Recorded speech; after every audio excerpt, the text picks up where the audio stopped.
Okay students, welcome to the class. In continuation of our chapter number 7, today we will discuss about the second leadership quality or leadership type, that is democratic leadership. It is also known as participative leadership. Why it is known as participative leadership? Because the democratic leader always takes the consultation or always takes the thoughts of his colleagues, of his subordinates while he is preparing a decision.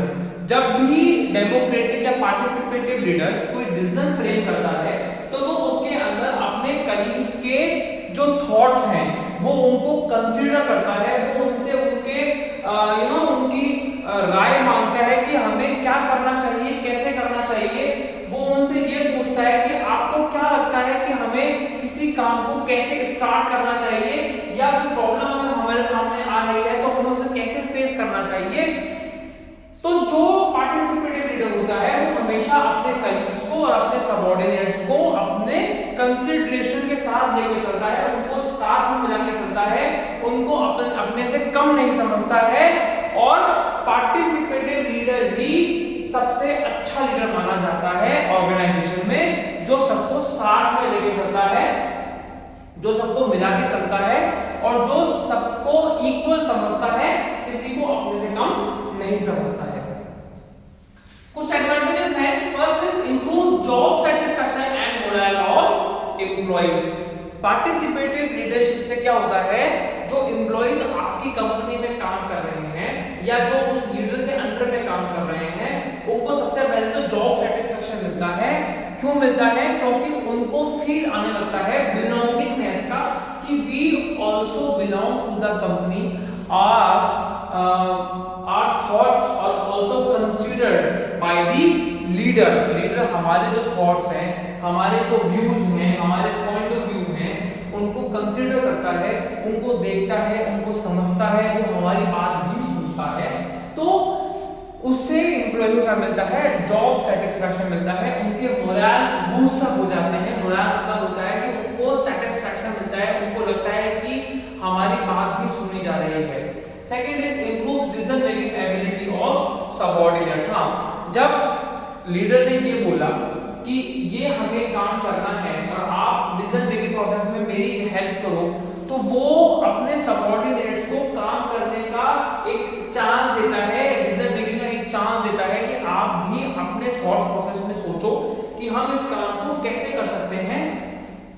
तो उससे क्या improve होती है? Decision making ability, कि वो अपने decisions buildup करते हैं, वो अपने एबिलिटीज को इंप्रूव करते हैं। Third is develop positive attitude and reduce labour turnover and absenteeism. Develop positive attitude, किसमें? एम्प्लॉइज में पॉजिटिव एटीट्यूड डेवलप होता है कि हाँ, हम भी कंपनी के लिए बहुत ज्यादा वैल्यूएबल हैं, लीडर हमें भी एक एम्प्लॉय की तरह ट्रीट करता है, वो हमारे जो वैल्यूएबल सजेशंस हैं वो उनको सुनता है। दूसरा है रिड्यूस लेबर टर्नओवर। आपकी इस टेक्निक से जब आप लोगों की सुनते हो, उनके सजेशन को सुनते हो, उनको अपने साथ कंसीडरेशन में रखते हो, उससे आपका क्या कम हो जाता है? Labour turnover. लोग आपकी कंपनी को जल्दी से छोड़ के नहीं जाते हैं। और लेबर एब्सेंटिज्म मतलब कि आपकी कंपनी में लोग ज्यादा एब्सेंट भी नहीं होते हैं। And the last one is leader multiplies his ability through contribution of his followers. Labour भी अपनी एबिलिटीज को करता है, मल्टीप्लाई करता है, किसके कंट्रीब्यूशन से? अपने फॉलोअर्स, अपने एम्प्लॉइज, अपने जूनियर के कंट्रीब्यूशन से वो अपने एबिलिटीज को भी क्या करता है? मल्टीप्लाई करता है। क्यों? क्योंकि उसको नए नए सजेशंस मिलते हैं, उसको नए नए थॉट्स मिलते हैं जो उसके लिए यूनिक हो सकते हैं, जिसको यूज करके वो अपनी एबिलिटीज को भी डेवलप कर सकता है। इसके कुछ डिसएडवांटेजेस भी हैं। First is it is a time consuming and may result in delay in action. हाँ, टाइम कंज्यूमिंग एक्टिविटी होती है, इससे एक्शन में भी आपके डिले हो सकता है। उसका सबसे बड़ा रीजन यही है कि जब आप अपनी कंपनी में सारे के सारे एम्प्लॉइज को सजेशन देने का चांस दे देते हो, तो फिर जब तक आप उन सबके सजेशंस को नहीं सुन लोगे तब तक आप उस काम को स्टार्ट नहीं कर सकते।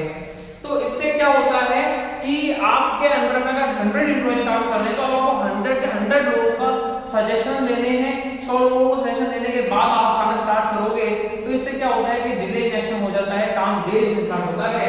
Second is leader may pass the work to subordinate. Leader क्या करता है, अपने काम को अपने सबऑर्डिनेट को पास ऑन कर देता है कि अब तू कर ले। तो ऐसा नहीं होना चाहिए। ऐसा क्यों नहीं होना चाहिए? क्योंकि अगर आप अपने काम को सबऑर्डिनेट को पास कर दोगे तो उस सबऑर्डिनेट के थ्रू किया गया काम अकाउंटेबल किसके लिए है? वो आपके लिए अकाउंटेबल है। क्योंकि you are the leader. Company ने आपको लीडर अपॉइंट किया है, सबऑर्डिनेट को नहीं। सबऑर्डिनेट ने अगर गलत काम किया है यू विल बी पेनलाइज्ड, मतलब पेनल्टी आप पे लगेगी, उस पे नहीं। क्यों? गलत काम आपने किया है, आपने उस वर्क को पास ऑन कर दिया उस सबऑर्डिनेट को जिसको एक्सपीरियंस भी नहीं था। Third is consultation with subordinates may be considered as sign of incompetence of leader.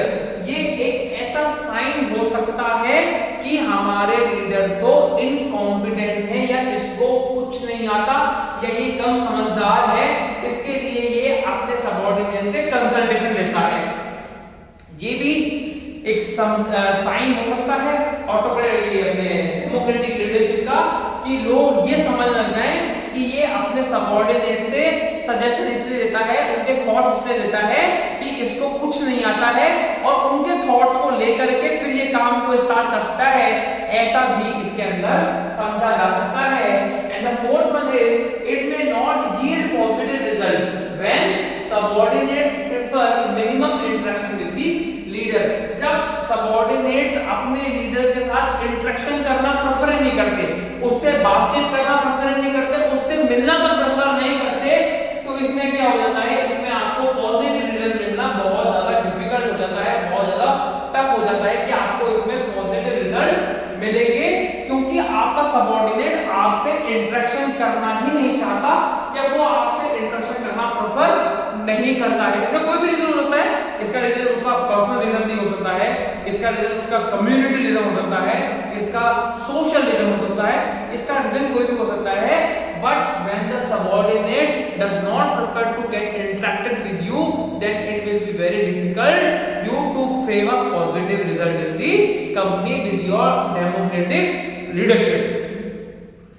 So this is all about the democratic leadership. It is also known as participative leadership. एक बात का ध्यान रखिएगा, कभी भी कंपनी में अगर आप काम कर रहे हैं तो डेमोक्रेटिक लीडरशिप होना बहुत ज्यादा जरूरी है। अगर आपको लोगों में एक पॉजिटिव वाइब्स को डेवलप करना है, लोग अगर आपको पसंद करें, मैं ये नहीं कहता कि लोग आपको पूजा करने लग जाएंगे, नहीं, लोग अगर आपको पसंद करें, आपके साथ काम करना पसंद करें, तो आपको पार्टिसिपेटिव लीडर ही होना होगा। से फॉर एग्जांपल जो इन्फोसिस के हमारे सीईओ हैं mister Narayan Murthy, he is a participative leader. वो सबको मौका देते हैं कि टू गिव योर सजेशन। अपनी कंपनी को सबसे सजेशन मांगते हैं, चाहे वो लेबर हो, चाहे वो मैनेजर हो, जिसका जैसा फील्ड है वो सबसे सजेशन मांगते हैं। That is why he is a very great personality and everybody loves him. सब उनको प्यार करते हैं just because of he is a very kind person. वो सबकी सुनते हैं, वो सबसे सजेशन लेते हैं, सबसे पूछते हैं कि अगर ये काम हम ऐसे करें तो कैसा होगा। तो वो एक चांस देते हैं अपने एम्प्लॉइज को to develop themselves, to develop their thinking process. That is why he is a great participative leader. So it is my own opinion that the leader should be a participative leader who takes the company along with the subordinates to the new heights. आप अकेले से कुछ नहीं होगा, सबको साथ में लेकर चलने से ही कंपनी की एक डेवलपमेंट फेज में कंपनी आगे जाएगी। So this is all about the participative or democratic leadership. Thank you.